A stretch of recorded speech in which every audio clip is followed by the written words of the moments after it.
Social Security, first thing that you need to understand is the window to take Social Security is from 62 up to age 70. Okay. And so that's the first year. The first year is at age 62 that you become eligible to start receiving a benefit from your Social Security. Every year that you delay it until your full retirement age, which for me is 67, that's the longest.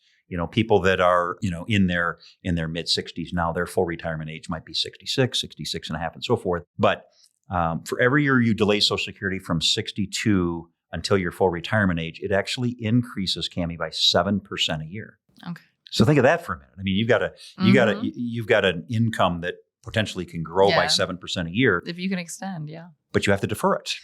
So then there's that trade-off. If I defer it, that just means that I'm not going to get it. Sure. So we run some analysis that kind of has what we would call kind of a break even. Mm-hmm. And again, this is not a universal thing, but in general, taking it to 62 versus full retirement, oftentimes we find that break even is like 82, 83 years old. In other words, for every year you live beyond 82 or 83, you actually are better off waiting and taking it until full retirement. Okay. And then just something that a lot of people maybe aren't aware of is if you delay your Social Security from full retirement up to 70, it actually grows by 8% a year. Oh, wow. Okay. And think about it from the government standpoint. That's money that they're not paying out. Right. And so they're encouraging people to wait. Sure.